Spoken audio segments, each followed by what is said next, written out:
하나님 말씀 신명기 32장 36절 말씀입니다. 참으로 여호와께서 자기 백성을 판단하시고 그 종들을 불쌍히 여기시리니 곧 그들의 무력함과 갇힌 자나 노인자가 없음을 보시는 때로다. 아멘. 영국에 있는 사람들이 즐겨 먹는 생선이 있는데요. 청어라는 생선입니다. 생선은 굉장히 값이 비싸게 거래된다고 합니다. 고기잡이 선원들이요, 청어를 산채로 잡아와야지만 아주 높은 값을 받을 수 있기 때문에 청어를 살려서 육지까지 데리고 오는데 많은 노력들을 기울인다고 합니다. 이 청어가 워낙 멸치처럼 성질이 급한 놈이 돼서 육지에 도착하기도 전에 죽어버리는 바람에 그 청어의 값이 많이 떨어진다고 합니다. 어떤 지혜로운 선원이요, 청어를 잡아오는 그 수족통에다가 상어를 한 마리 넣어서 같이 담아왔답니다. 이 상어가요, 청어 몇 마리를 잡아먹었습니다. 청어들이 상어에게 먹히지 않으려고 이리저리 도망을 치고 난리가 났죠. 그러는 동안에 배가 육지에 도착했고요. 도착한 배 안에 있는 청어들은 모두 살아 있었다는 것입니다. 지금 또 청어잡이 어부들은요, 이 방법을 통해서요, 청어를 산채로 육지까지 이송한다고 합니다. 우리 그리스도인들도요, 상어를 만난 것 같은 고난을 당할 때가 있습니다. 고난을 당해야지만 육지까지 살아갈 수 있습니다. 우리에게 고난이 없으면 그 수조통에서 육지에 다다르기도 전에 우리의 영적인 생명은 다하게 되는 것입니다. 비록 그것이 모순처럼 다가온다 할지라도요, 우리를 괴롭힌다 할지라도요, 하나님께서 이 모든 일들을 통해서 합력하여서 선을 이루실 줄을 믿으시기 바랍니다. 우리의 모든 고난 때문에요, 하나님 앞에 영광을 돌릴 수 있게 되어지고 승리할 수 있는 쾌감을 맛보게 되는 것입니다. 죄인들은 고통이나 빈곤 때문에요, 비참한 상태에 이르게 되어집니다. 그리고 성도들도 시련에 빠지게 되어집니다. 우리는 어렸을 때부터 어린아이들에게 유교 사상에 속해 있는 전래 동화들을 많이 읽어줘서요, 착한 일을 하면 복을 받고 나쁜 일을 하면 벌을 받는다고 가르쳤습니다. 그런 동화책을 읽은 아이들이 커서 자기들에게 나쁘다고 생각되어지는 일들을 볼 때 벌이라고 생각하고 세상적으로 부요한 일들을 볼 때 복이라고 생각을 하는 이런 오해에 빠져서 우리 기독교 교육이 참 어려운 실정에 있다 하겠습니다. 그들이 닥치는 세상적인 고통과 또 세상적인 부요를 그들은 어떻게 해석해야 할지 성경적인 관점으로 바르게 가르치는 것이 절실할 때입니다. 성도들도 모든 고난에 빠집니다. 예수 믿는 그리스도인들도 모두 교통사고 나서 죽을 수 있고요. 화재로 참사를 당할 수도 있고요. 배를 타고 가다가 같이 침몰당할 수 있습니다.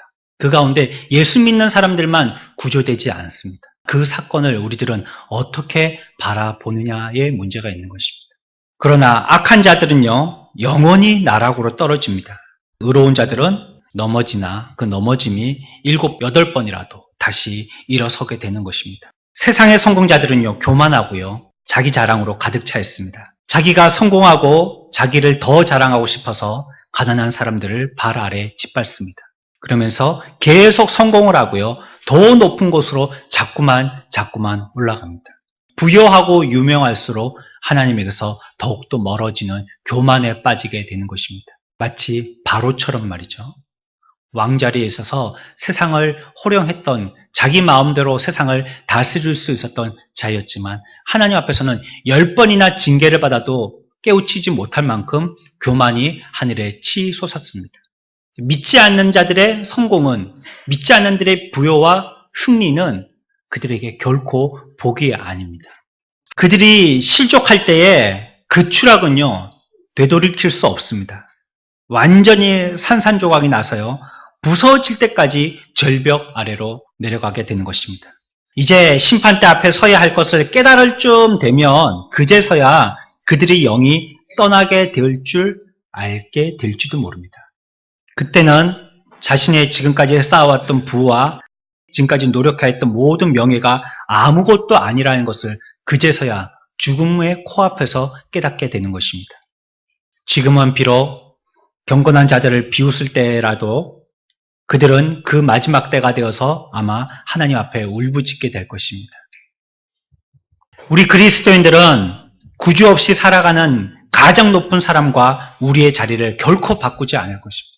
그리스도로 말미암아 구원받은 우리의 백성들은요, 하나님 앞에서 우리의 세상 모습이 어떠할지라도 우리의 초라함을 결코 부끄러워하지 않을 것입니다. 온 세상을 다 주어도요, 전 세계의 주인이 된다 해도요, 한순간이라도 하나님의 사랑을 받지 못한 채 우리가 살아가게 된다면요, 그것은 저와 여러분들에게 죽음의 삶뿐일 것입니다.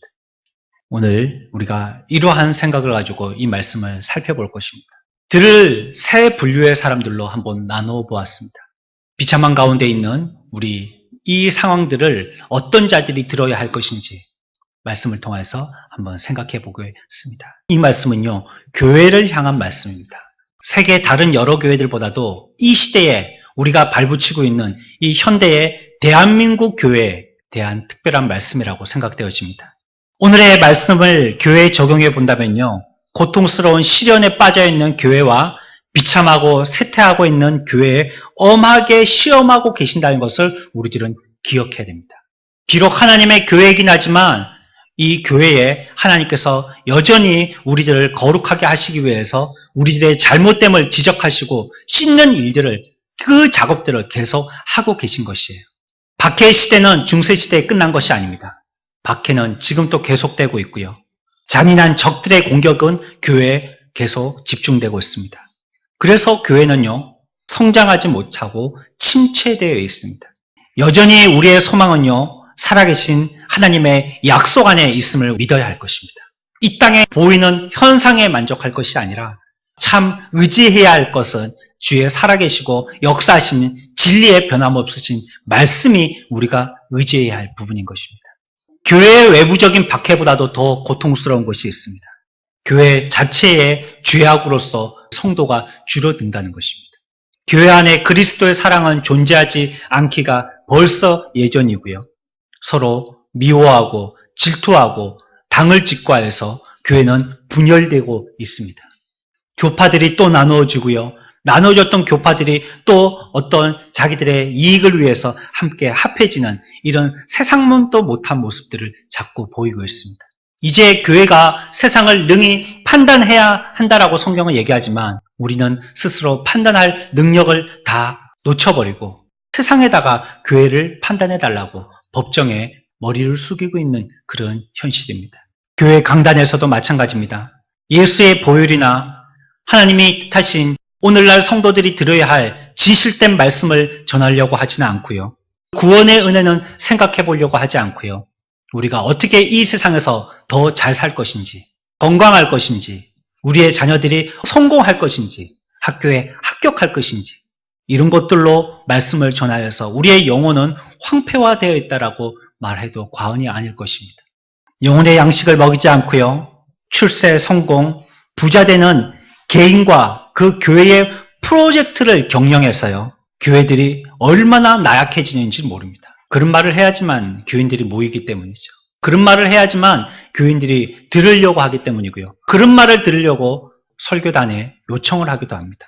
만약에 우리가 이런 상황에 처했다면 우리 교회를 다시 일으켜달라고, 우리의 형편이 오늘의 말씀과 같은 이런 형편이라고 주님 앞에 부르짖어야 합니다. 부흥을 일으키기 위해서 우리가 할 수 있는 모든 의로운 방법들을 총동원해야 하는 것입니다. 어저께 우리 교회가 있는 이 동네에 동네 잔치가 있었습니다.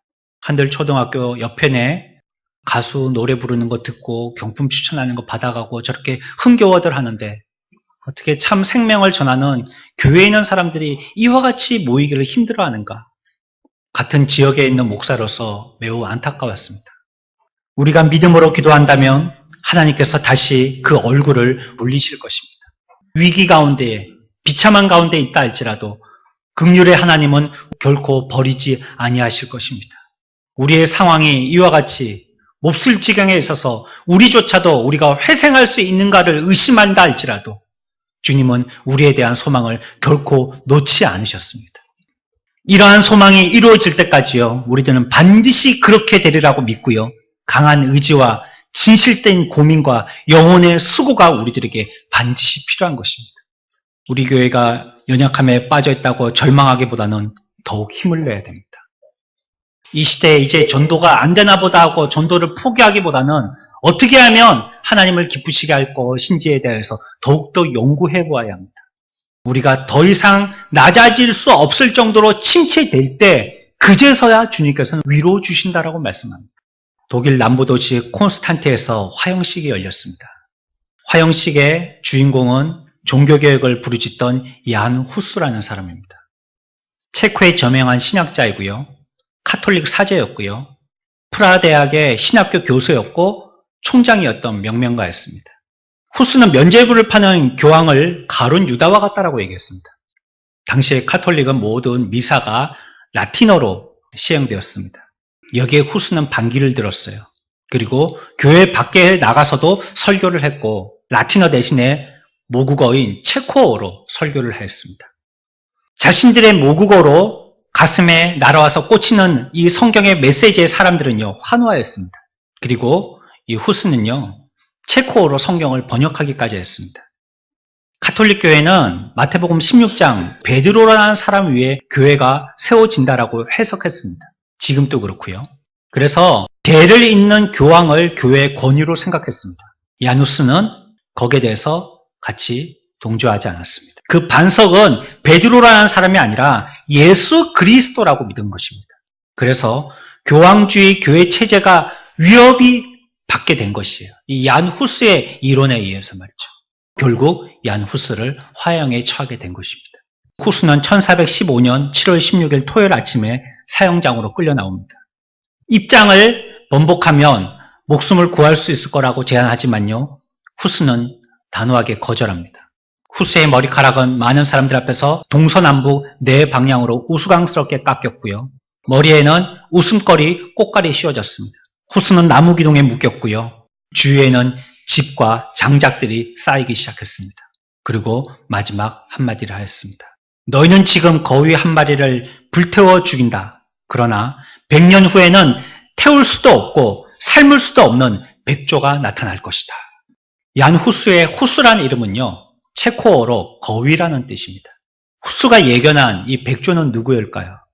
얘기한 자기도 잘 몰랐겠고 후대의 많은 사람들도 여기에 대해서 고민했는데 정확하게 100년 후에 종교개혁을 일으켰던 마틴 루터가 나타나게 됩니다. 아무리 불태워도요, 아무리 삶아도 거스를 수 없었던 종교개혁, 하나님의 역사 가운데 꺾일 수 없던 이 일들을 마틴 루터라는 사람이 해낸 것입니다. 그렇습니다. 교회가 어려워질 수 있습니다. 우리의 죽음을 통하여서 교회의 모든 희망들이 사라져 보일 수 있습니다. 우리들은 얀 후스처럼 미래를 희망적으로 예단해야 합니다. 하나님의 말씀이 살아계시고 우리가 붙들고 있는 것이 진리라면 100년 후에 분명히 부흥이 있으리라는 소망찬 외침을 세상을 통하여서 듣도록 해야 하는 것입니다. 우리는 위대한 전쟁의 궁극적인 결과에 대해서 염려하지 말아야 됩니다. 우리의 이 끝이 어떻게 될 것인지에 대해서 결코 이 일들에 대해서 실망하지 말아야 됩니다. 비록 우리 교회에 몇 사람만 남는다고 할지라도 여전히 하나님을 굳건하게 붙들어야 되는 것입니다. 우리의 수가 그렇게 많지 않다 할지라도 우리의 수요가 세상을 뒤엎을 만한 변혁을 일으키는 데는 역부족이라 할지라도 우리들은 끝까지 진리의 말씀을 붙들고 주님께서 이 시대에 하나님의 말씀을 통한 번영을 이루시기를 소망하고 기대해야 하는 것입니다. 한국의 소망은 교회에 있습니다. 한국이 이와 같이 비참한 지경에 이르는 것은 교회가 그렇기 때문인 것입니다. 우리는 이 부분을 붙들고 하나님 앞에 강력하게 부르짖어야 합니다.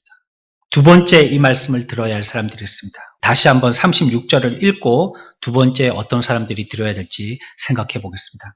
36절 다 같이 읽습니다. 참으로 여호와께서 그 종들을 불쌍히 여기시니 곧 그들의 무력함과 가신 자나 노인자가 없음을 보시는 때에다. 두 번째 우리가 이 말씀을 들어야 할 사람은요, 환난 중에서 믿음을 가진 성도들입니다. 환난 중에 있는 신자들입니다.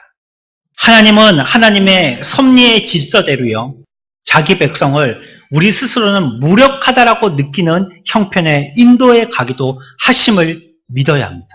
아멘이 안 되시죠? 우리를 무력하게 한다고 하니까요, 썩 유쾌하지 않습니다. 하지만 앞에 단서를 붙였습니다. 하나님의 섭리의 질서대로라고요. 하나님께서 섭리하시는 섭리의 질서대로 하나님은 우리를 무력하게 하실 때가 있습니다. 그래서 하나님의 백성은요, 많은 어려움 가운데 몸부림치면서 삽니다. 청어처럼요. 그리고 스스로 도울 수 없는 상황에 빠지기도 합니다. 친구라고 생각하기에도 못한, 적처럼 말하는 형편없는 위로자를 두었던 욥처럼 그런 상황에 우리들이 얼마든지 처할 수 있다는 것입니다. 우리가 하나님과 동행하지 않고 우리의 마음이 얼음장처럼 차갑게 변해버렸다면요, 그 방황음 때문에 우리에게 시련이 오는지도 모릅니다. 하지만 그것은요, 절대 우리를 잘못되게 하려고 하시는 것이 아니라 우리의 잘못을 때리시는, 사랑하시는 하나님의 손에 들려있는 매일 뿐이라는 것을 기억하십시오. 우리가 당장은 깨닫지 못하고 오늘 현실에서 그 일이 무슨 이유 때문에 이렇게 일어나고 있는지 우리들은 다 이해하지 못하지만 환난 뒤에는 분명히 은혜로운 하나님의 목적이 있습니다. 내 죄가 치유되기 위해서 그렇게 하실 때가 있어요. 하나님이 내 속에 있는 이 검은 죄들을 없게 하려고 하시다 보니까 이 방법을 쓰시게 된다는 거예요. 여러분들 수술해 보셨습니까? 부분 마취를 한다든지 전신 마취를 한다든지 수술해 보셨어요? 수술 전에는요, 수술보다도 고통스러운 금식이라는 기간을 거쳐야 합니다. 그리고 수술하고 나면요, 그래서 사람들은 더 파김치가 됩니다. 입이 마르고 물 한 모금이 그렇게 그립고 머리가 띵하고 아픈데 아프다라고 어디가 아픈지 말로 표현할 수가 없는 거예요. 온 몸이 칼로 난도질 당해서 다 부분 분리가 되어진 것 같은 그런 고통 가운데 마취를 깨게 됩니다. 그 전에 그보다 더 힘든 금식이라는 기간을 거쳐야 된다는 거예요. 우리 죄도 마찬가지입니다. 우리의 죄가 수술되기 위해서는요, 우리 죄가 수술되기 이전에 금식과 같은 이런 기간을 거쳐야 합니다. 그것을 통해서 우리의 영혼 속에 있는 악이 치유받을 수 있기 때문입니다. 오히려 우리들은요, 그 가장 고통스러운 순간을 포기하지 말고 끌고 가셔야 됩니다. 신속하게 사람을 통하여서라도 이 문제를 해결하려고 하기보다는요, 하나님께서 내 죄로 말미암은 고통이라면 이 고통이 지속되도록 하나님 앞에 기도해야 할 것입니다. 그래야 우리의 죄가 그만큼 깨끗이 씻길 것이기 때문에. 또 한 가지는요, 이와 같이 우리들에게 고통을 주시는 것은요, 우리가 오로지 하나님만을 향하도록 하기 위해서인 것이에요. 왜 믿는 우리들이 이와 같이 고통을 당하느냐? 하나님만 바라보라는 겁니다. 주님만을 바라보라고 우리들에게 고통을 주시는 것입니다. 우리가 세상에 성공할 때는요, 하나님한테 무관심합니다. 돈이 잘 벌어지고 아이들이 생각했던 것보다 훨씬 더 잘 되고 우리 집안이 평안하고 그러면 아마 여러분들 자가용 뒤에다가 골프백 한 개씩 넣고 전부 다 공치로 가실 겁니다. 단풍철이라 등산복 입고 오늘 단풍놀이 가셨을 겁니다. 세상을 좋아하게 되고요. 하나님 안에 있는 참 기쁨은요, 우리가 성공할 때는 결코 발견할 수 없게 됩니다. 그래서 하나님은요, 이러한 영적인 비참한 상황 가운데서 다시 하나님에게 돌아오도록 하기 위해서 조롱박이 썩게 하고 꽃이 시들게 하는 역사를 일으키시는 것입니다. 결코 편하지 아니한, 순적지 않은 또 한 가지 이유가 있는데요. 우리들 마음속에 보통 사람들이 도저히 감당할 수 없는 믿음의 증거를 영원히 소유하도록 하기 위해서 이와 같은 믿는 자에게도 고통을 주신다는 거예요. 하나님이 허락하시는 것입니다. 어떤 선장이요, 험악한 바다에 대해서 책을 쓰기 시작합니다. 이 선장이요, 작은 잔잔하게 떠있는 작은 배를 탄 호수 가운데서 이와 같은 훌륭한 책을 쓸 수 없습니다. 오랫동안 험악한 바다 한가운데 망망한 대해 가운데에서 잔잔한 바다가 아니라요, 폭풍 치는 파도를 경험해 본 사람이어야 그 훌륭한 책을 쓸 수가 있는 것입니다. 우리가 많은 경험들을 하게 되어진다면요, 여러분을 통해서 비슷한 경험을 하고 있는 사람을 위로해야 될 때가 분명히 나타나게 됩니다. 우리가 경험해보지 못했던 이론은요, 전혀 도움이 되지 않습니다. 여러분들이 망망대해 가운데서 험악한 파도를, 풍랑을 만나봤기 때문에 그들에게 얘기하고 있는 그 말은요, 그분들에게 현실에 큰 도움이 되는 것입니다. 하나님은 고통을 통해서 자녀들을 파괴하지 않으십니다. 우리에게 고통을 주신다고 할지라도 우리들은 그 가운데 하나님께서 죽을 만큼 정말로 죽이시지는 않습니다. 그것과 마찬가지로요, 여러분들을 달콤한 데 놔둬서 결코 죽게 내버려 두지 않을 것입니다.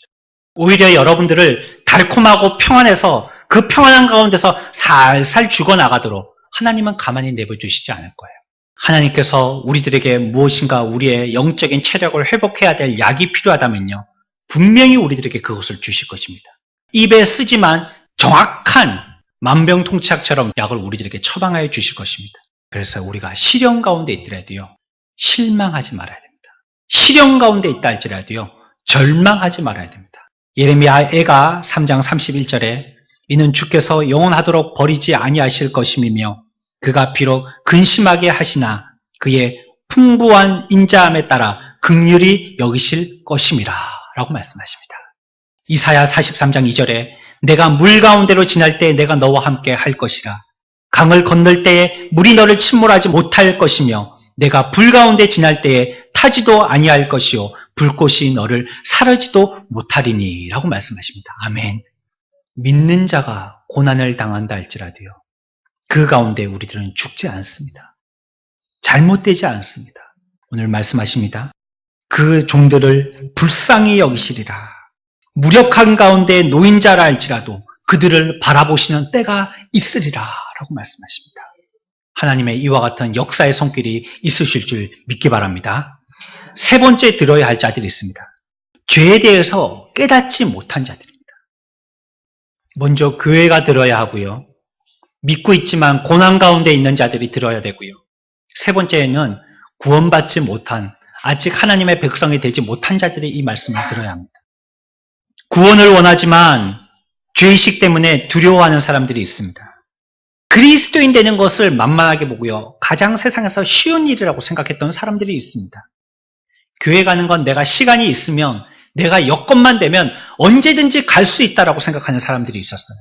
하지만 그 사람들은요, 지금은 주님 앞에 나오고 싶지만 나올 수 없는 형편이 되어서 나를 구원해달라고 영적인 부르짖음 가운데 누워 있습니다. 자신의 악한 마음을 다스릴 수 있는 나쁜 습관을 쉽게 끊을 수 있었던 때가 있었습니다. 그리고 자신의 힘으로 충분히 그것을 다스릴 수 있었던 때가 있었습니다. 그러나 지금은요, 주님에게서 떠나 있어서 아무것도 할 수 없는 상황에 처해 있는 사람들입니다. 여러분들이 만약에 나의 연약함을 깨달았다면 그것을 하나님 앞에 다행스러운 감사로 생각하십시오. 여러분들의 약점이 발견되어지고 여러분들의 치부가 천일야의 사람들 앞에 드러나게 됐다면 하나님 앞에 감사하십시오. 그것을 통하여서 우리는 더욱더 깊이 자각하고요, 우리의 연약함에 대해서 더 깊이 깨달아야 됩니다. 우리의 몸이 부서지기 전까지는요, 다시 하나님을 향하지 않을 줄 하나님이 아시기 때문입니다. 그래서 우리들을 돌이켜 하나님 앞으로 인도하려고 우리들에게 우리의 연약함들을 철저하게 목도하게 하시는 것입니다. 그렇게도 은혜를 주시지 않는 사람들도 있는 것입니다.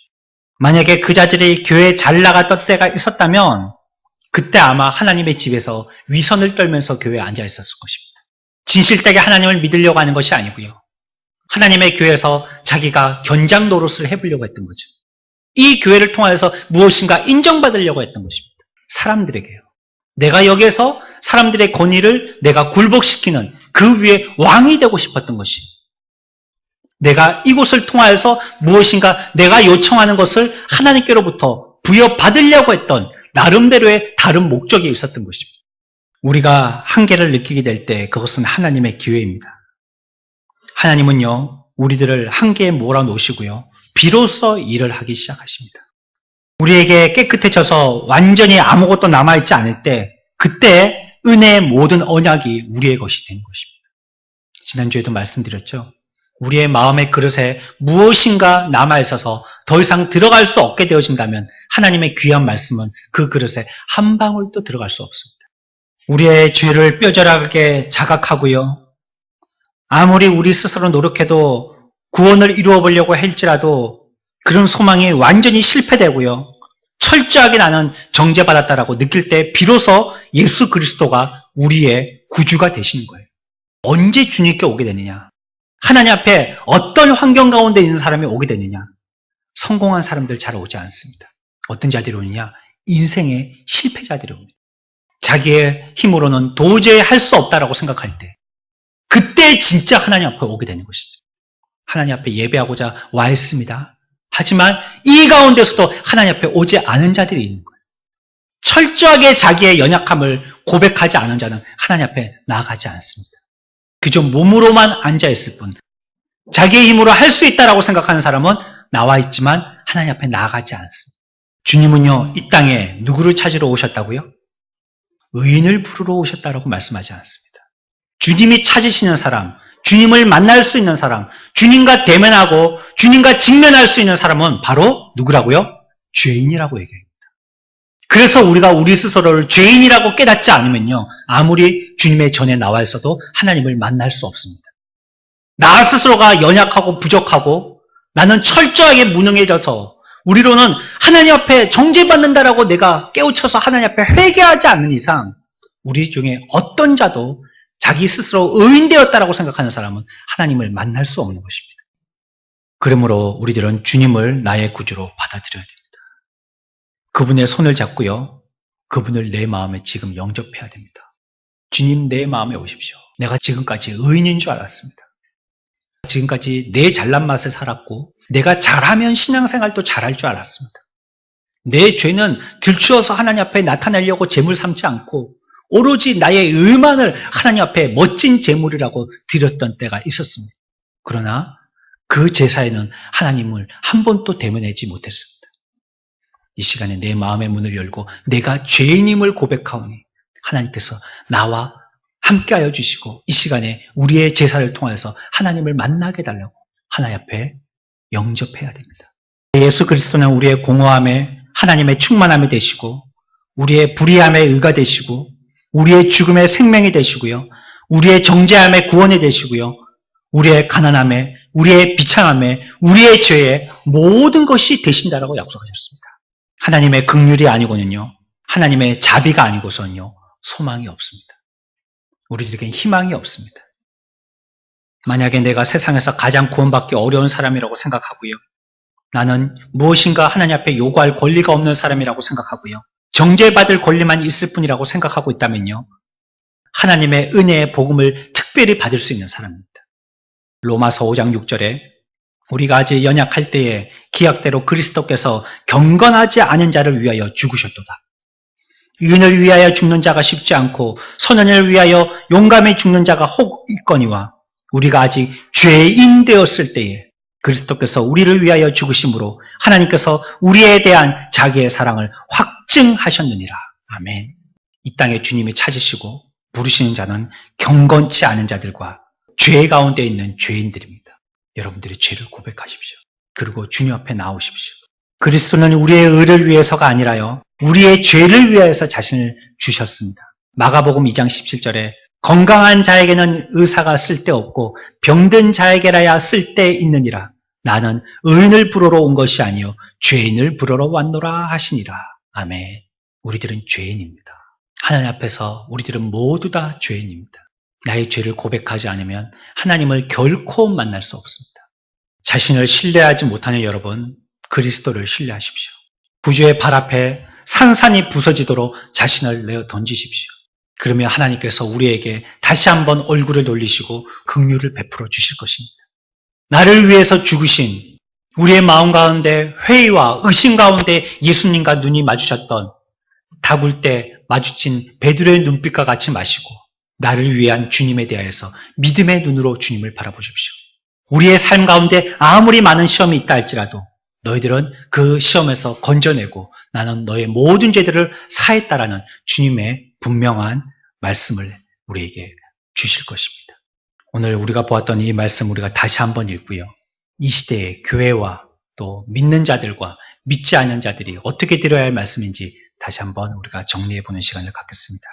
36절 마지막으로 다시 한 번만 함께 합독하겠습니다. 참으로 여호와께서 자기 백성을 판단하시고 그 종들을 불쌍히 여기시리니 곧 그들의 무력함과 갇힌 자나 노인자가 없음을 보시는 때로다. 아멘.